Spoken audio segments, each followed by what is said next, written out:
Hello everyone, exam warrior में आप सभी का स्वागत है।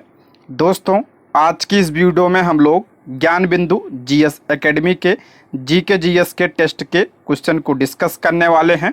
दोस्तों, यह video UPSC, BPSC, BPSC TRE, Bihar दरोगा, बिहार पुलिस, रेलवे आदि सभी एग्जाम के लिए इम्पॉर्टेंट है।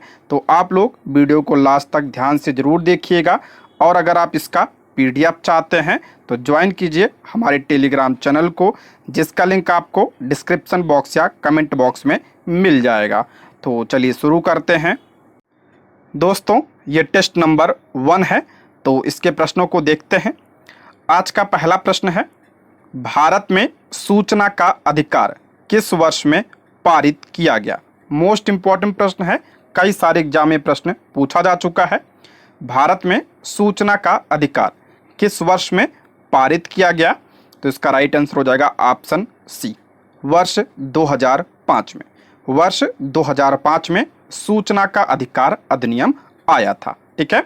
अब की बार बीपीएससी टीआरई 3 में प्रश्न पूछा गया था कि ये जो सूचना का अधिकार है या कैसा अधिकार है, तो ध्यान रखिएगा, सूचना का अधिकार आर्टिकल 19(1) के तहत मूल अधिकार है। ठीक है, सूचना का अधिकार क्या है? मूल अधिकार है। इंपॉर्टेंट है, इसको ध्यान रखिएगा। ठीक है, नेक्स्ट बढ़ते हैं। वर्ष 1989 में किस समिति ने स्थानीय शासन को संवैधानिक मान्यता प्रदान करने का प्रस्ताव रखा था?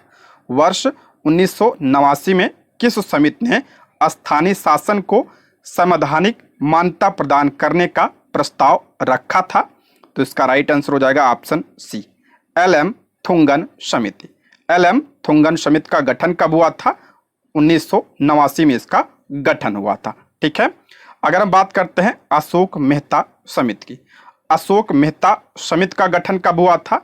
तो इसका गठन 1977 में हुआ था। ये सब समितियां स्थानीय शासन से संबंधित हैं। ठीक है। बात करते हैं एल.एम. सिंघवी समिति। एल.एम. सिंघवी समिति का गठन कब हुआ था? तो इसका गठन 1986 में हुआ था। नेक्स्ट है जी.वी.के. राव समिति। जी.वी.के. राव समिति का गठन कब हुआ था? तो इसका गठन 1985 में हुआ था। एक और इम्पोर्टेंट समिति है, उसको भी ध्यान रखिएगा, बलवंत राय मेहता समिति। बलवंत राय मेहता समिति का गठन कब हुआ था? तो 1957 में इसका गठन हुआ था। ठीक है। नेक्स्ट बढ़ते हैं। एक पंचायत समिति किस स्तर पर एक पंचायती राज संरचना का संचालन करती है? एक पंचायत समिति किस स्तर पर एक पंचायती राज संरचना का संचालन करती है? तो इसका राइट आंसर हो जाएगा ऑप्शन सी, ब्लॉक स्तरीय निकाय। ऑप्शन सी इसका करेक्ट आंसर हो जाएगा। बात करते हैं पंचायती राज व्यवस्था की। पंचायती राज को संवैधानिक दर्जा का प्रदान किया गया था, ये ध्यान रखिएगा, इंपॉर्टेंट है। तो इसको संवैधानिक दर्जा 73वें संविधान संशोधन 1992 के द्वारा प्रदान किया गया था। किस भाग में जोड़ा गया था? तो भाग 9 में क्या है? पंचायती राज है। और किस अनुसूची में जोड़ा गया? तो 11वीं अनुसूची में से जोड़ा गया था। इसको भी आप लोग ध्यान रखिएगा। ठीक है। नेक्स्ट बढ़ते हैं। भारतीय संविधान के किस भाग में संघीय कार्यपालिका का प्रावधान है? संघीय कार्यपालिका किस भाग में है? तो ऑप्शन ए, भाग 5 में। ऑप्शन ए इसका करेक्ट आंसर हो जाएगा। आर्टिकल की बात करते हैं तो आर्टिकल 52 से लेकर आर्टिकल 151 तक है संघीय कार्यपालिका। ठीक है। भाग 3 में क्या है? तो भाग 3 ध्यान रखिएगा, मूल अधिकार है। ठीक है। भाग 3 में क्या है? मूल अधिकार है। भाग 4 में क्या है? तो भाग 4 में नीति निदेशक तत्व है, यानी डीपीएसपी है। और भाग 6 में क्या है? तो राज्य कार्यपालिका भाग 6 में है। ठीक है, ये सब ध्यान रखिएगा, इंपॉर्टेंट है। नेक्स्ट बढ़ते हैं। मिलान करना है, अनुच्छेद दिया है, दूसरी तरफ उसमें क्या उल्लेख है उसको भी दिया है। अनुच्छेद 26 इंपॉर्टेंट है। अनुच्छेद 26 में क्या है? तो धार्मिक कार्यों के प्रबंध की स्वतंत्रता है, ये आपका मूल अधिकार है। ठीक है। अनुच्छेद 40 ये डीपीएसपी का भाग है, इंपॉर्टेंट है। ये इसमें क्या है? ग्राम पंचायतों का गठन है। आर्टिकल 40 ग्राम पंचायतों का गठन बहुत ज़्यादा इंपॉर्टेंट है। अनुच्छेद 98 इसमें क्या है? तो संसद का सचिवालय। और अनुच्छेद 239 तो इसमें क्या है? संघ शासित क्षेत्रों का प्रशासन, ठीक है, आर्टिकल 239 में है, ठीक है। नेक्स्ट बढ़ते हैं। भारत के राज्यसभा सदस्यों के अप्रत्यक्ष चुनाव के संवैधानिक प्रावधान को किस देश से अपनाया गया था? इंपॉर्टेंट है ये। भारत के राज्यसभा सदस्यों के अप्रत्यक्ष चुनाव के संवैधानिक प्रावधान को किस देश से अपनाया गया था?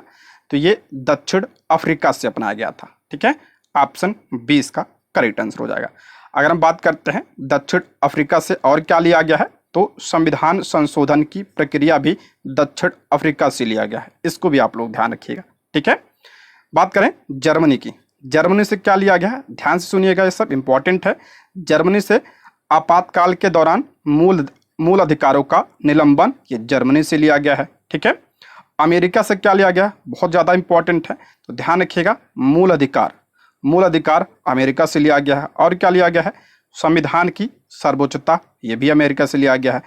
और महाभियोग, जो राष्ट्रपति पर महाभियोग लगता है, ये भी कहाँ से लिया गया है, तो ये भी अमेरिका से लिया गया है। और उपराष्ट्रपति का पद, ठीक है, उपराष्ट्रपति का पद, ये भी अमेरिका के संविधान से लिया गया है। बात करें इंग्लैंड के संविधान से क्या लिया गया है, तो सबसे ज़्यादा इंपॉर्टेंट है संसदीय व्यवस्था। संसदीय व्यवस्था कहाँ से लिया गया है, तो इंग्लैंड के संविधान यानी ब्रिटेन के संविधान से लिया गया है। और क्या लिया गया है, एकल नागरिकता भी इंग्लैंड के संविधान से लिया गया है। और क्या लिया गया यहाँ से, तो विधि का शासन भी इंग्लैंड के संविधान से लिया गया है, ठीक है। नेक्स्ट बढ़ते हैं। भारतीय संविधान की संघीय व्यवस्था के संबंध में इनमें से कौन सी विशेषता सही है? बहुत ज़्यादा इंपॉर्टेंट है, ऐसे प्रश्न पूछा जाता है कई सारे एग्जाम में, ठीक है। भारतीय संविधान की संघीय व्यवस्था के संबंध में इनमें से कौन सी विशेषता सही पूछ रहा है। ध्यान रखिएगा, संघीय व्यवस्था भारतीय संविधान के बारे में पूछ रहा है, ठीक है। तो इसका राइट आंसर हो जाएगा आपका ऑप्शन बी, द्वैध शासन, ठीक है। ऑप्शन बी इसका राइट आंसर हो जाएगा। बीपीएससी टीचर में ऐसे कई सारे एग्जाम प्रश्न पूछे गए थे, ठीक है। नेक्स्ट है, निम्नलिखित में से कौन सा शब्द भारतीय संविधान की प्रस्तावना में उल्लिखित नहीं है? करा कौन सा शब्द जो है प्रस्तावना में उल्लिखित नहीं है, तो इसका राइट आंसर हो जाएगा आपका संघी, ठीक है। संघी शब्द का उल्लेख प्रस्तावना में नहीं है, बाकी संप्रभुता, लोकतंत्रात्मक और पंथ निरपेक्ष, इन सब का उल्लेख प्रस्तावना में किया गया है, ठीक है। नेक्स्ट बढ़ते हैं। भारतीय संविधान को लिखने वाली संविधान सभा के उपाध्यक्ष कौन थे? इंपॉर्टेंट है, संविधान सभा के उपाध्यक्ष पूछ रहा, कौन थे? तो इसका राइट आंसर हो जाएगा ऑप्शन सी, एच.सी. मुखर्जी संविधान सभा के क्या थे? उपाध्यक्ष थे। ऑप्शन सी इसका करेक्ट आंसर हो जाएगा।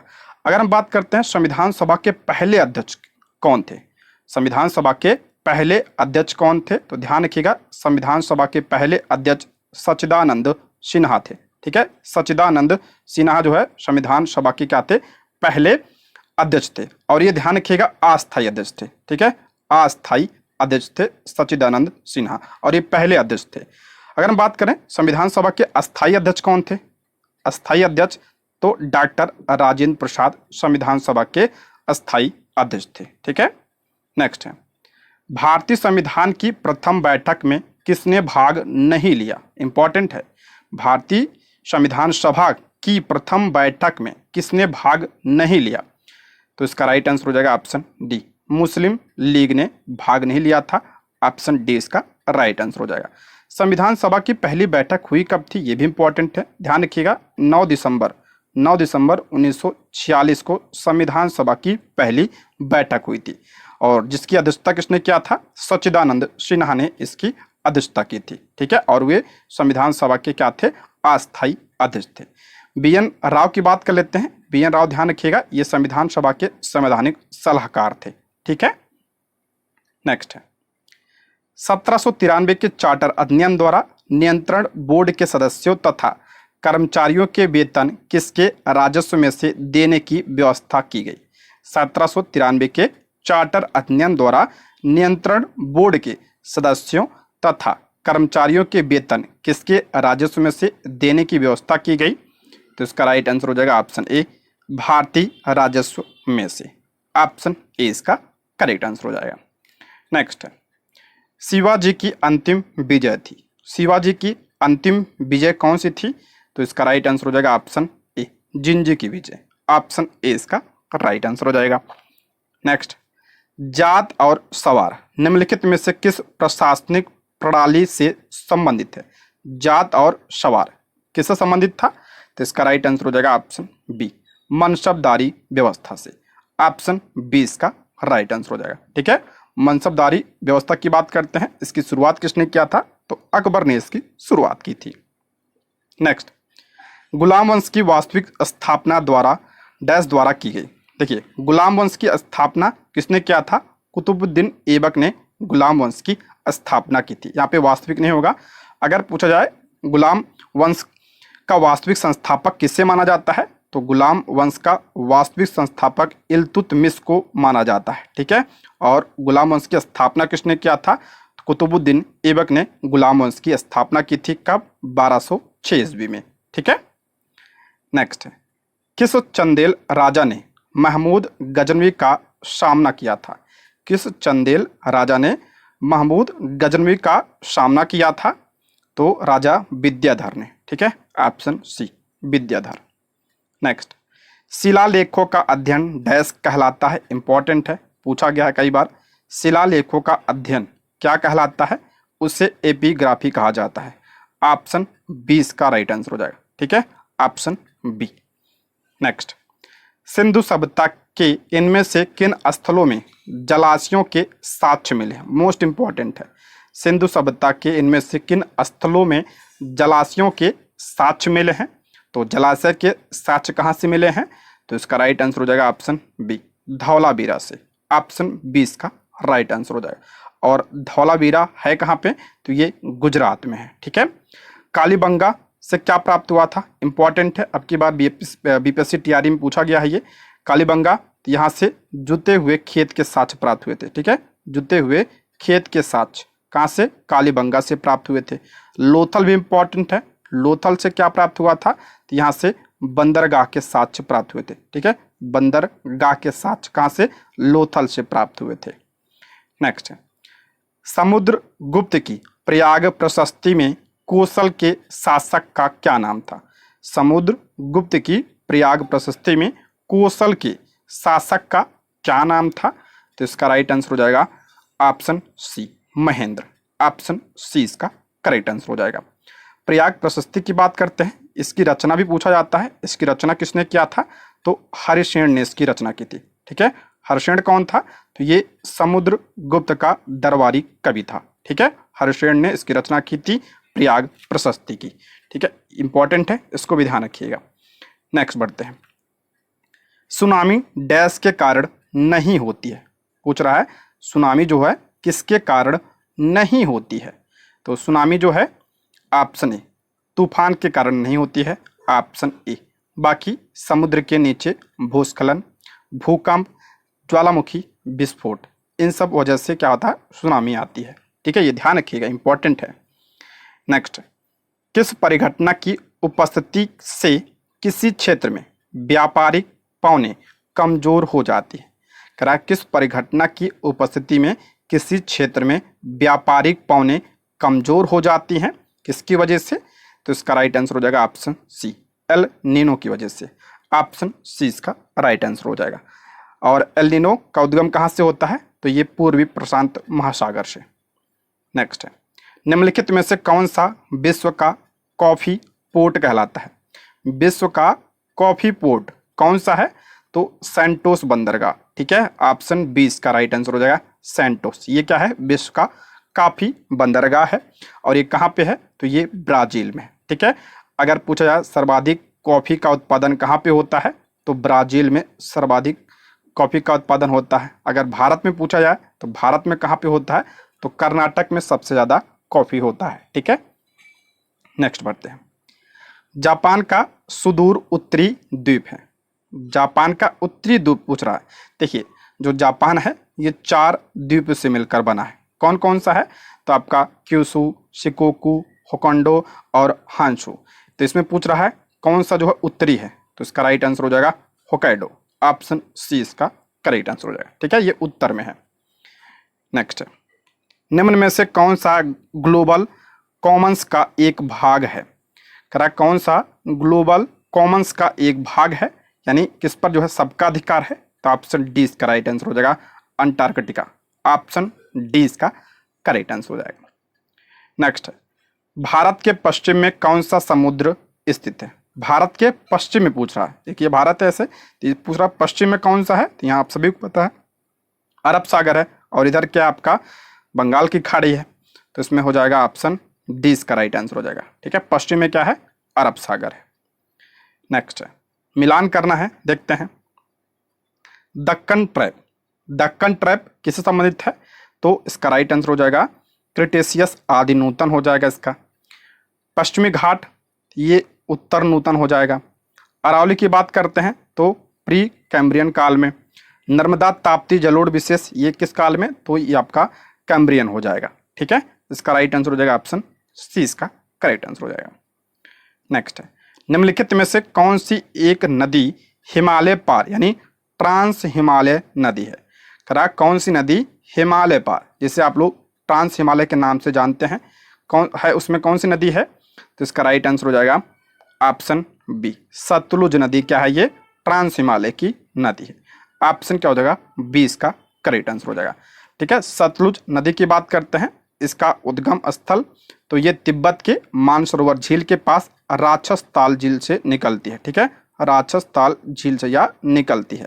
ठीक, नेक्स्ट है, निम्नलिखित में से किसे भारत की विशाल घाटी कहा जाता है? इंपॉर्टेंट है ये, भारत की विशाल घाटी किसे कहा जाता है? तो इसका राइट आंसर हो जाएगा ऑप्शन बी, गांधी कोटा की विशाल घाटी को भारत की विशाल घाटी कहा जाता है। ठीक है, गांधी कोटा की विशाल घाटी। ऑप्शन क्या हो जाएगा? बी इसका करेक्ट आंसर हो जाएगा। गांधी कोटा या कहीं कहीं पे आपको घोटा भी मिलेगा। ठीक है, गांधी घोटा या गांधी कोटा की विशाल घाटी को भारत की विशाल घाटी कहा जाता है। और ये है कहाँ पे, ये ध्यान रखिएगा। तो ये आंध्र प्रदेश के कुडप्पा जिले के आंध्र प्रदेश के कुडप्पा जिले में है। और किस नदी द्वारा ये बना है? तो पेन्नार नदी के द्वारा यह बनाया गया है। ठीक है, कहाँ पे है ये?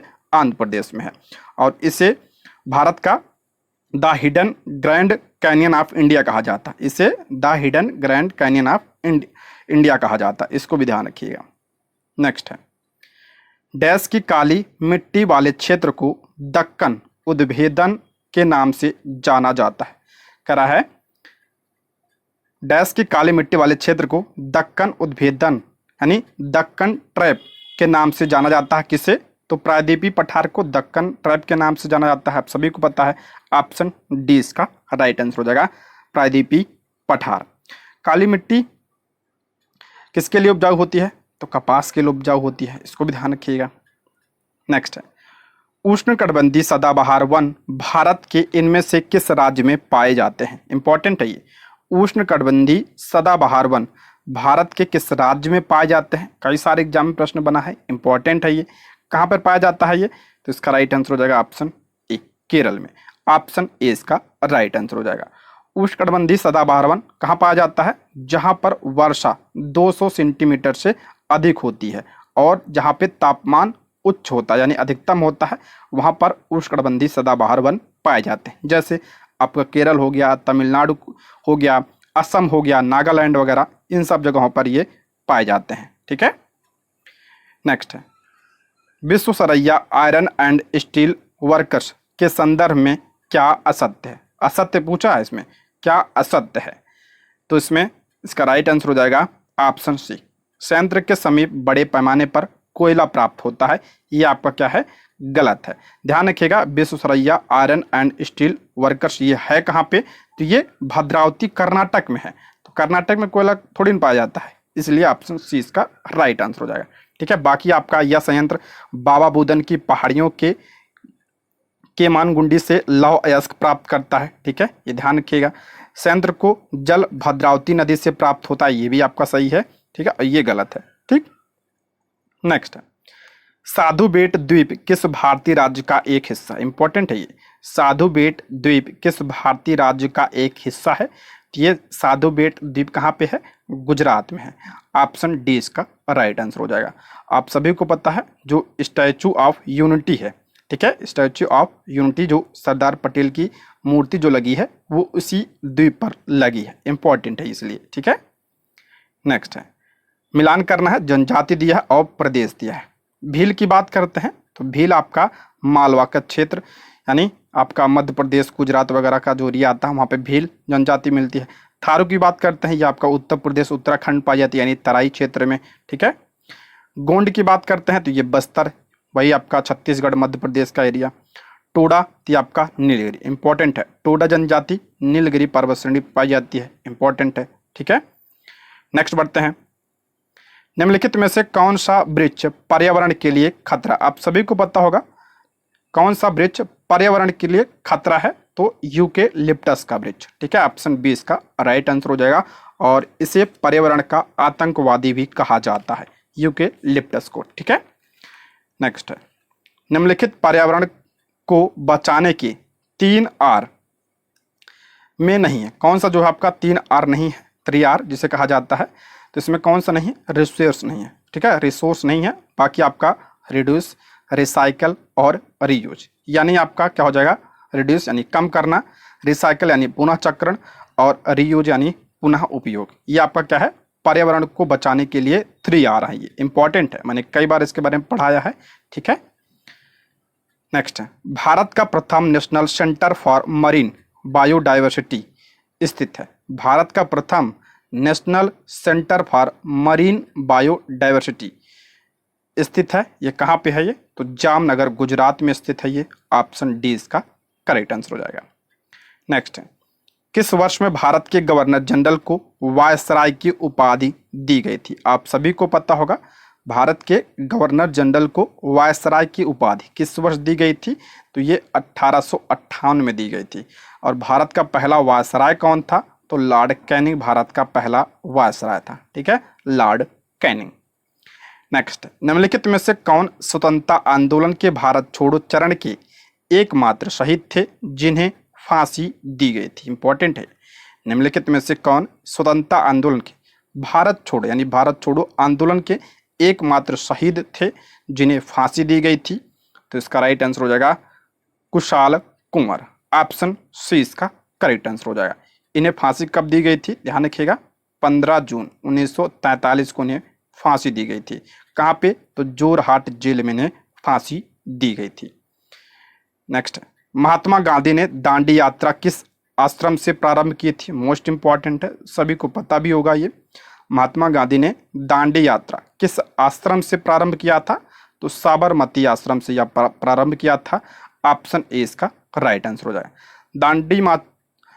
जो दांडी यात्रा थी इसकी शुरुआत कब हुई थी? 12 मार्च। ठीक है, 12 मार्च ये शुरू हुई थी। कहाँ से? साबरमती से। 12 मार्च 1930 से लेकर 6 अप्रैल 1930 तक यह चला था। ठीक है, टोटल कितने दिन की यात्रा थी? ये 24 दिन की यात्रा थी।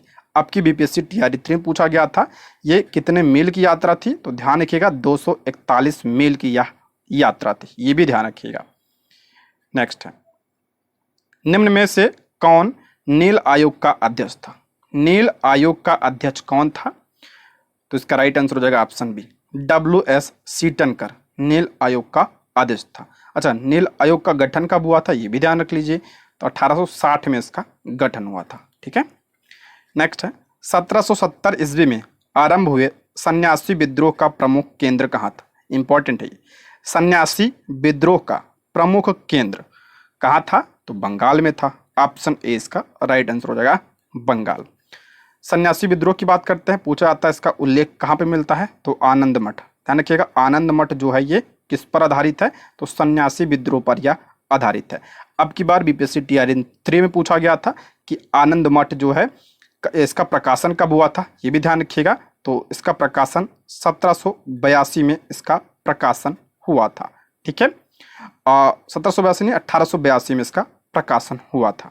ठीक, और सन्यासी विद्रोह का नेतृत्व किसने किया था? तो देवी चौधरानी और भवानी चरण पाठक आदि ने इसका नेतृत्व किया था। इसको भी आप लोग ध्यान रखिएगा। ठीक है।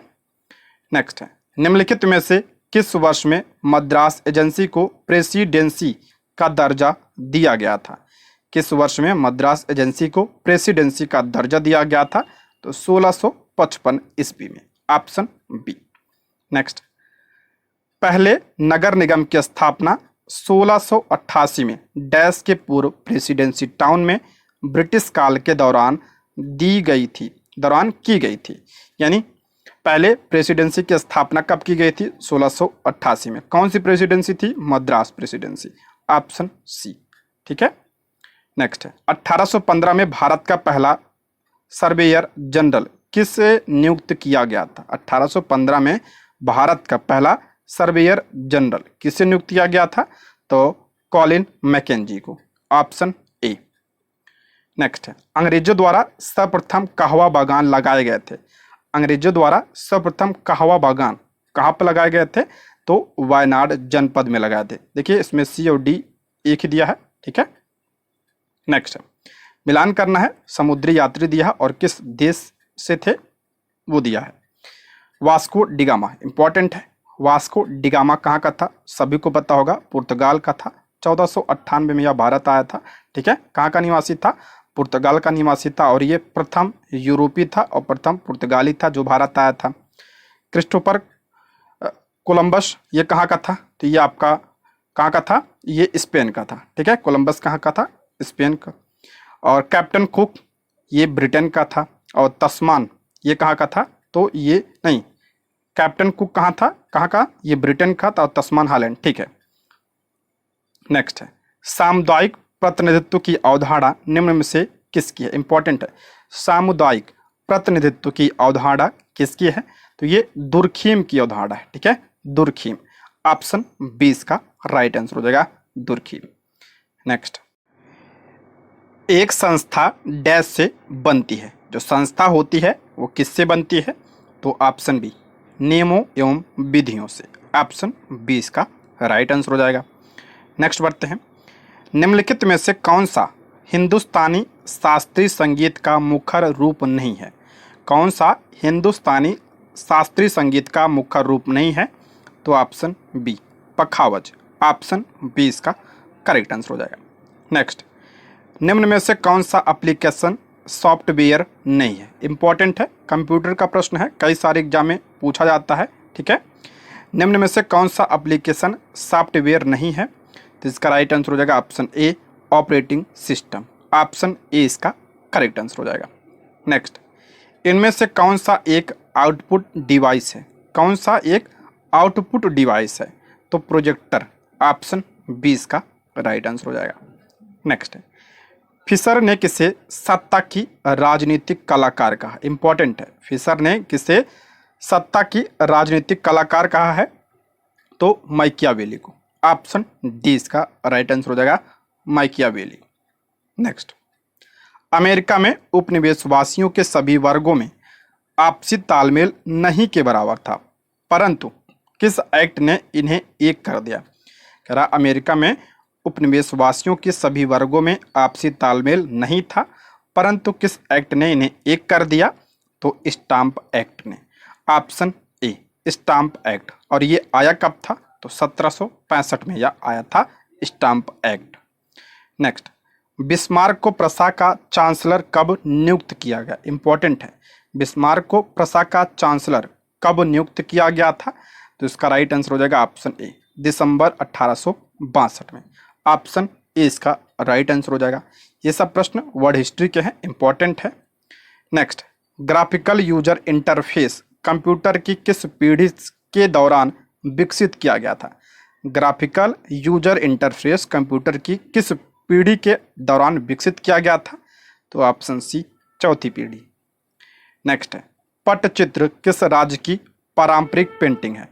पट्टचित्र किस राज्य की पारंपरिक पेंटिंग है? तो ये उड़ीसा का है। ठीक है, option A, Orissa.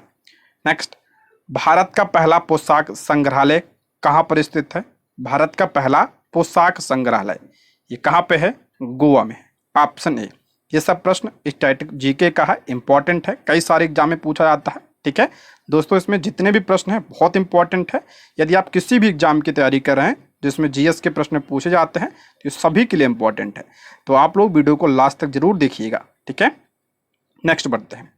The immortals of मेहुला नामक पुस्तक डैश द्वारा लिखी गई है?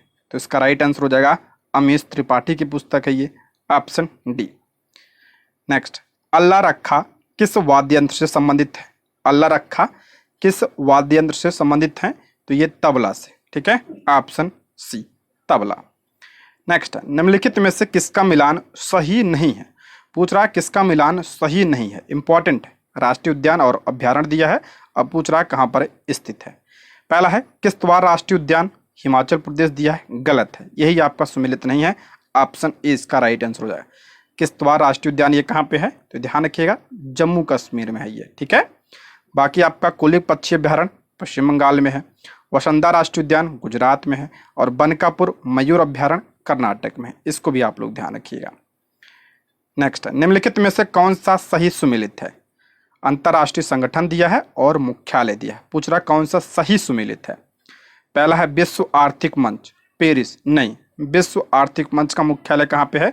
जिनेवा स्विट्जरलैंड में है, तो पहला गलत है। दूसरा है यूनाइटेड नेशंस एनवायरनमेंट प्रोग्राम यानी यूएनईपी, इंपॉर्टेंट है ये। यूएनईपी का मुख्यालय कहाँ पे है? तो नैरोबी केन्या में इसका मुख्यालय, नैरोबी केन्या में इसका मुख्यालय है, तो ये भी आपका गलत हो जाएगा। तीसरा संयुक्त राष्ट्र का मुख्यालय वाशिंगटन डीसी, नहीं, कहाँ पे है? न्यूयॉर्क में है। और सार्क का मुख्यालय काठमांडू, ये सही है, सार्क का मुख्यालय कहाँ पे है? काठमांडू नेपाल में इसका मुख्यालय है, तो ऑप्शन डी। नेक्स्ट है, सियोल किसकी राजधानी है? सियोल किसकी राजधानी है? दक्षिण कोरिया की राजधानी है सियोल। यूएई की बात करते हैं, यूएई की राजधानी क्या है? Abu Dhabi. अबू धाबी कहाँ की राजधानी है? यूएई की राजधानी है।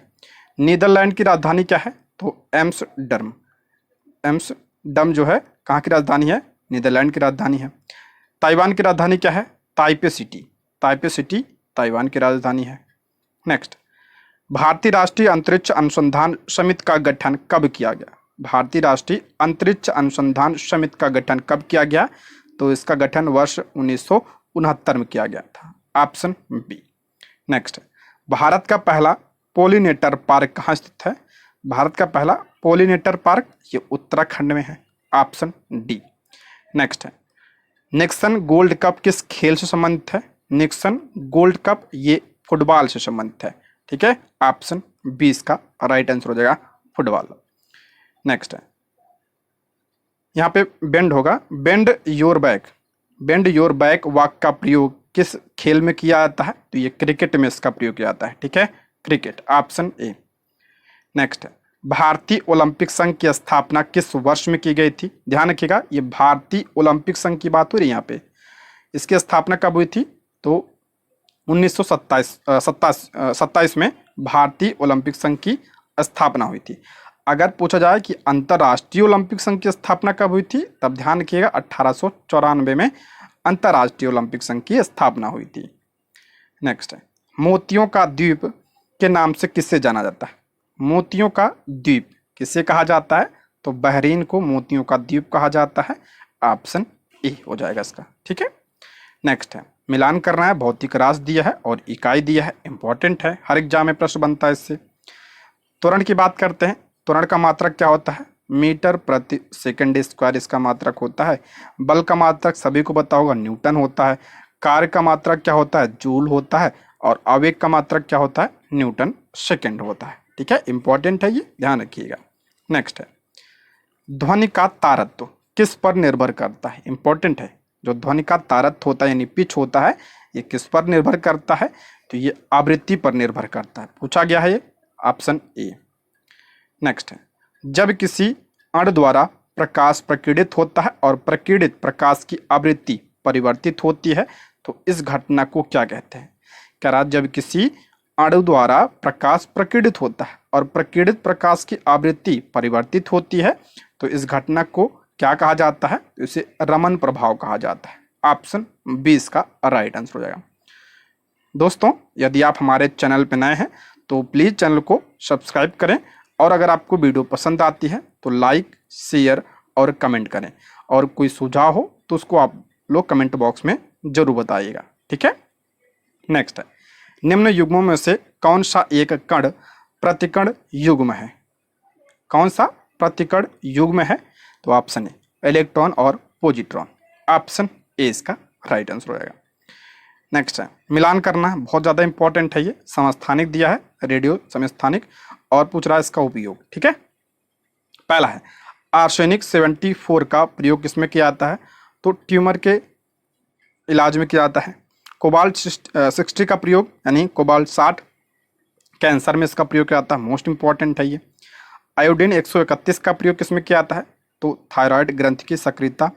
और सोडियम 24 तो इसका प्रयोग किया जाता है रक्त वातिक्रम में, इसका प्रयोग किया जाता है। ठीक है, arsenic tumour, cobalt 60 cancer, iodine thyroid और सोडियम 24 रक्त व्यतिक्रम।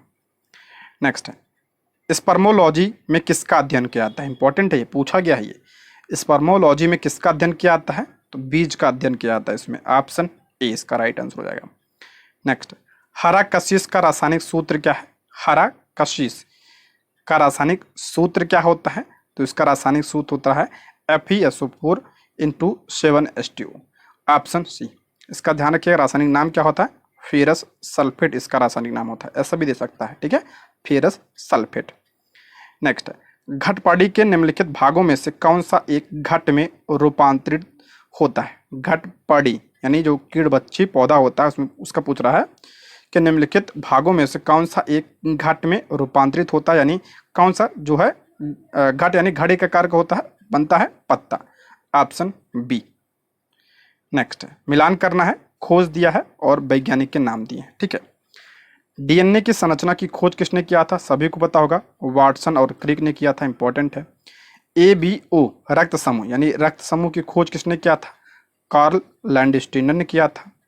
जंपिंग जीन का खोज किसने किया था, तो बारबरा मैकलिन टॉक ने किया था। और रेगुलेटरी जीन का तो जैकब और मोनोड ने इसकी खोज की थी, मिला लीजिएगा इस हिसाब से इसको। ठीक है, नेक्स्ट है, निम्नलिखित में से कौन सा कथन असत्य है, कह रहा है कौन सा कथन असत्य यानी गलत है। पहला है, प्रकाश संश्लेषण में सूर्य के प्रकाश में होता है, जो प्रकाश संश्लेषण होता है कह रहा है सूर्य के प्रकाश में होता है, तो सही बात है, सही है ये तो।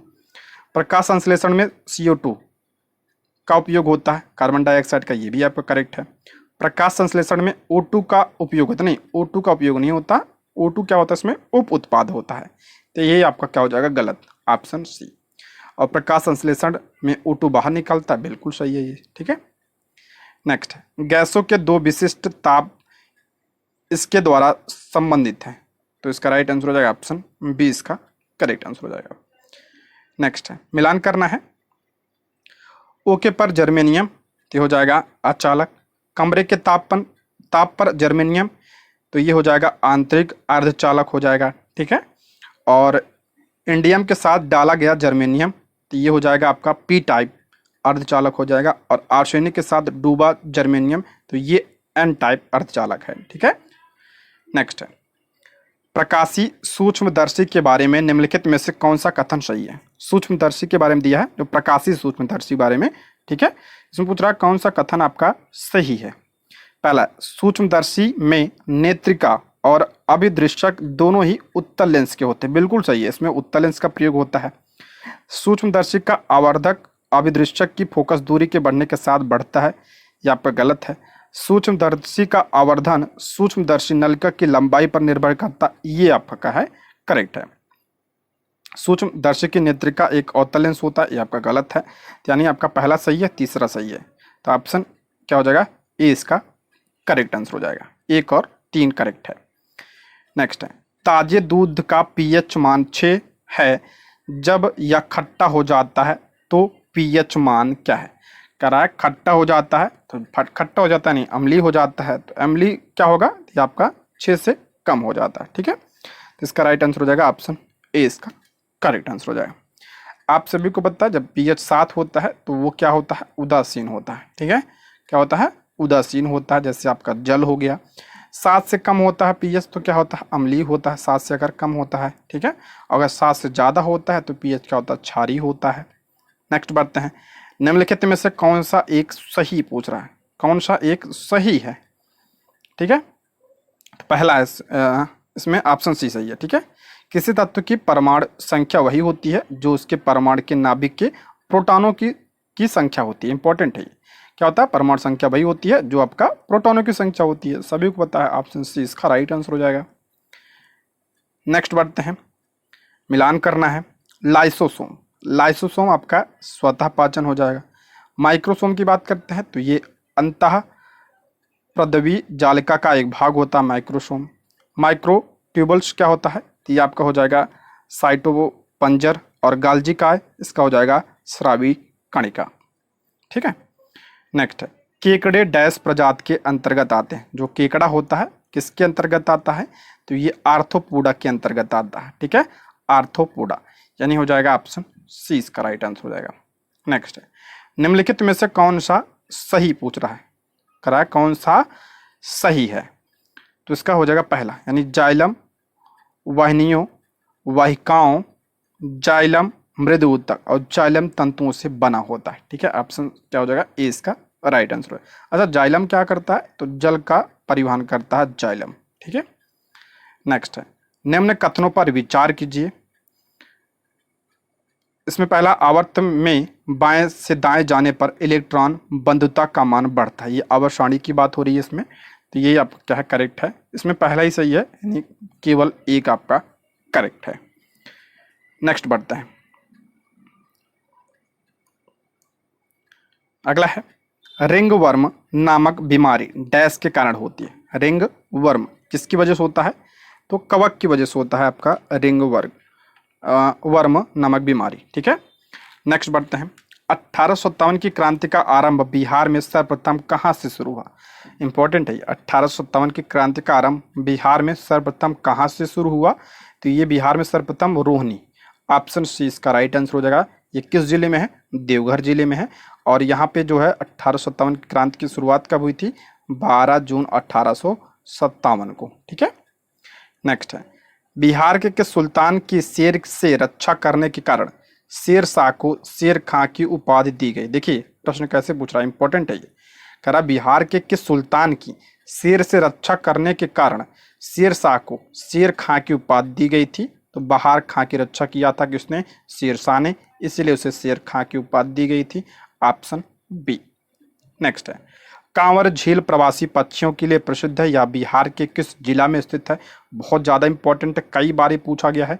कांवर झील जो है किस जिले में है, तो ये बेगूसराय में है। और ये गोखुर झील है, ये ऑप्शन 20 का राइट आंसर हो जाएगा। एशिया की सबसे बड़ी गोखुर झील है ये। नेक्स्ट है भारत की पहली पंचवर्षीय योजना किस मॉडल पर आधारित थी। इंपॉर्टेंट है, जो भारत की पहली पंचवर्षीय योजना थी ये किस मॉडल पर आधारित थी, तो ये हेरोड डोमर मॉडल पर आधारित थी, यानी ऑप्शन बी इसका राइट आंसर हो जाएगा। पहली पंचवर्षीय योजना की बात करते हैं, कब से कब था, 1951 से लेकर 1956 तक पहली पंचवर्षीय योजना थी। ठीक है। दूसरी किस पर आधारित थी, तो ध्यान रखिएगा पीसी महालनोबिस मॉडल पर आधारित थी दूसरी पंचवर्षीय योजना। ठीक है। नेक्स्ट गरीबी उन्मूलन का नारा किस पंचवर्षीय योजना में दिया गया था। गरीबी उन्मूलन का नारा किस पंचवर्षीय योजना में दिया गया था, तो ध्यान रखिएगा 5वीं पंचवर्षीय योजना में दिया गया था गरीबी उन्मूलन का नारा, लेकिन ऑप्शन में नहीं दिया। ध्यान रखिएगा 5वीं, इसमें छठवीं दिया है लेकिन मेरे हिसाब से छठी नहीं होगा, तो 5वीं होगा। ठीक है, ये ध्यान रखिए 94 का। ठीक है, 5वीं पंचवर्षीय योजना में गरीबी उन्मूलन का नारा दिया गया था। छठी में भी दिया गया था लेकिन 5वीं ज़्यादा करेक्ट है। नेक्स्ट बागवानी उत्पादन में समग्र वृद्धि विशेषकर सेब उत्पादन का संबंध किससे है। सेब उत्पादन का संबंध किससे है, तो सुनहरी क्रांति से संबंधित है, ऑप्शन बी। नेक्स्ट है किसी देश की आर्थिक समृद्धि का सर्वाधिक उपयुक्त मापदंड होता है। कह रहा किसी देश की आर्थिक समृद्धि अगर नापना है तो उसका मापदंड क्या होता है, तो ये पूछा गया है प्रति व्यक्ति वास्तविक आय। ठीक है, ऑप्शन सी। नेक्स्ट है भारतीय अर्थव्यवस्था के लक्षण है। जो भारतीय अर्थव्यवस्था है उसके लक्षण पूछ रहा है, क्या है, तो बेरोजगारी है, बिल्कुल सही है। हमारे यहाँ पूंजी का अभाव भी है, ये भी सही है। आर्थिक दुष्चक्र है, ये भी आपका करेक्ट है, यानी ऑप्शन डी इसका राइट आंसर हो जाएगा। नेक्स्ट है भारत में आर्थिक नियोजन पर बल देते हुए जयप्रकाश नारायण ने सर्वोदय योजना कब प्रस्तुत की। सर्वोदय योजना जयप्रकाश नारायण ने कब प्रस्तुत किया था, तो ये आपका हो जाएगा कब किया था, 1950 में। तो ऑप्शन ए इसका राइट आंसर हो जाएगा 1950। नेक्स्ट है स्वतंत्रता के पश्चात देश की प्रथम औद्योगिक नीति की घोषणा कब की गई थी। स्वतंत्रता के पश्चात देश की प्रथम औद्योगिक नीति की घोषणा कब की गई थी, ये आपका 1948 में। मोस्ट इंपॉर्टेंट है। नेक्स्ट मुद्रा के कार्य। मुद्रा के कार्य क्या होते हैं, तो विनिमय का माध्यम होता है, बिल्कुल सही है। मूल्य का मापक भी होता है, ये करेक्ट है। मूल्य का हस्तांतरण होता है, ये भी करेक्ट है। यानी आपका ऑप्शन डी इसका राइट आंसर हो जाएगा। ठीक है दोस्तों, इसमें टोटल 100 प्रश्न थे, हमने सभी प्रश्नों को डिस्कस कर लिया है। तो आप लोग अपना स्कोर कमेंट बॉक्स में जरूर बताइएगा और ये भी बताइएगा वीडियो कैसी लगी। ठीक है, ये रहे आज के प्रश्न। Thank you for watching.